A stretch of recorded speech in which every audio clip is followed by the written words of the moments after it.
Guys, this will take a second. Come here.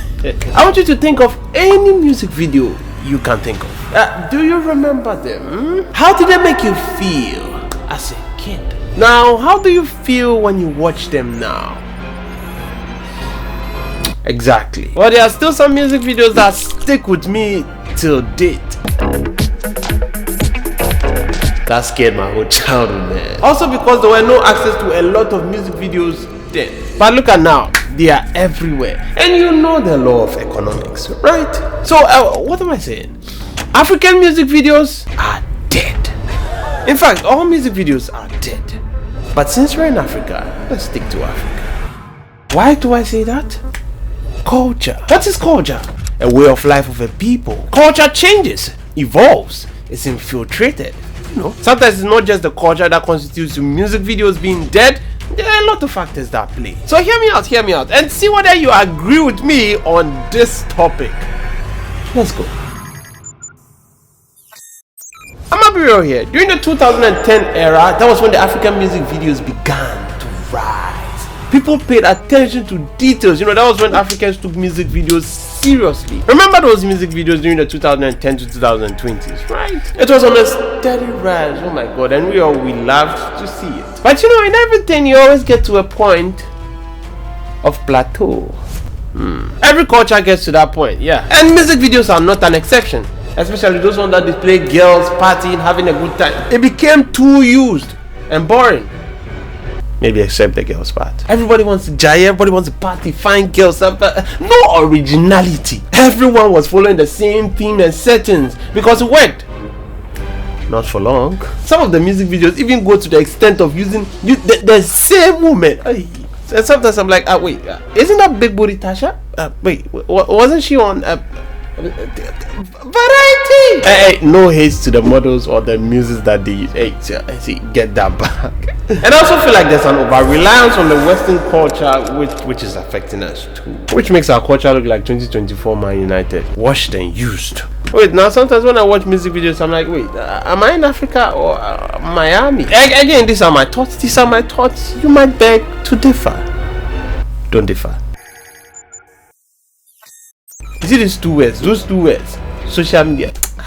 These two words have disrupted the whole music game, trust me. Well, they've saved a lot of money too. You could say, I guess, you're gonna lie. Now, take a look at how now the music budget has changed. First, it used to be pay for music production, go to radio stations, become popular, shoot a music video and now go to TV stations so that they can promote it more. Or you can even shoot a music video first and hope and pray that one promotes the music. Nowadays, you don't even need to finish the music. Trust me, you don't need. Just give your audience a tidbit of what they would hear. You get me? Yeah, have a big audience. Yeah, that's important too. Just give them a snippet, and if they fuck with it, trust me, they will promote it. The song hasn't even come out, so just post it on the platform. See, they'll repost it, they'll duet it, they'll stitch it. You will be shocked. People will be using it for their videos and stuff. By the time you realize your snippet is flying, what's the time you realize that the rest of the song is trash? Wait, so that means that just the snippet was the fire part. Yeah, that's TikTok for you. So that the money that you wanted to use for the music video and stuff, you now go and pay influencers and stuff, and also video editors, so that they can do those CapCut things, so that those pictures that have been changing, you know, those TikTok things that change and blah blah blah. You see the girls, they like to show their face a lot. So when you do those things, if you are feeling like you have extra cash out of everything that you've done, then you do the music video. Note now, the time you are doing it, the song has already hyped, so you don't even really need to be creative in the music video or like over the tunnel. You're just doing it for formality's sake. Now you see how the music video has become the last thing that you think of. It is because it is now decentralized. You understand that word, right? People will do the music video for you. Now you don't really need to worry. Now the emphasis will be more on streaming audio platforms rather than watching the music videos itself. So now, like, go to the average comment section of a musician. You see, is it on Spotify? Is it on Apple Music? Put it on Spotify. Put it on Apple Music. Put it on Deezer. Okay, they don't say Deezer, you know. I'm sorry. Yeah. Hey, see this particular one, I'm even annoyed with it. You see, the same video that I post on YouTube, I post on TikTok, and they say I talk too much. I talk too. Oh my goodness. Hey, I ain't gonna lie, that hurt my feelings. That was when I realized that, see, our attention span is cool, man. With all this edit still, which made me realize that the modern audience prefers snippets and highlights than to watch the whole thing. So now what happens to all the money that I spent to be making a proper music video for you guys to be jammed? See, ask yourself, when was the last time you sat down to watch a whole full music video from beginning to end? Like you even searched for it. Okay, if you search for it, it's different. Even with this site, you know, I always skip to the main action. Okay, I watch a little of the storyline, you know, to get the feel to go to the main action, you know, before I get my Vaseline. Now the NR team sees this and the management sees this and you're like, wait, why am I putting so much effort into my music videos whilst people don't even see it? I know those plenty 1 million views and those numbers on YouTube, mostly farmed. Happy Farmers Day. Ask yourself, why can't they fill the venues?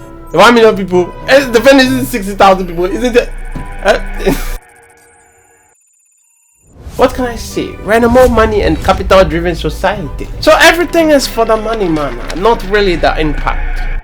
You see, when our brothers were singing, bring back Nelson Mandela, it was not about the money, it was about the impact, it was survival, you understand? Even with this song. All hands, hoist the colors high. Yes, it was for the sailors, you know, they sing it to give themselves vim and vigor, you understand? Because the sea is a scary place, trust me. But now when money enters the picture, now we're driven towards income more than impact. Again, so now as a business, your main aim is to reduce costs and increase profits. So now we're using formula and similar themes more than inspiring things in our music videos now. I mean, you know what they say, if it works, don't fix it, just repeat it. Oh, so I understand, I really do understand. Or maybe I'm the kind of guy that expects more. Also the influence of corporate sponsorships, this thing. Hey, I mean, you know, guys, music videos are very, very, very, very expensive. Have you heard of what TDO Mori charges for one music video? Have you?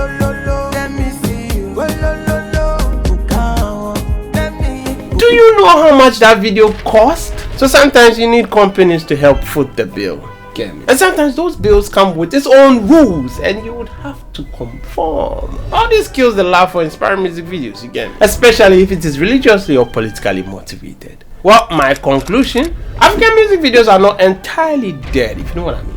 Well, they still need to be there at least to put the video behind the music. But now they have been decentralized, like the blockchain. They are now on the decline. Now everyone can paint their own picture of how they think the song they are hearing is going to look like. And now the canvas and the brush are in the hands of the people. Thanks to short form content. Molo. Georgia, by the way you're looking feel so African. With that body making me feel nauseous. I'ma be cautious, I don't wanna get emotional.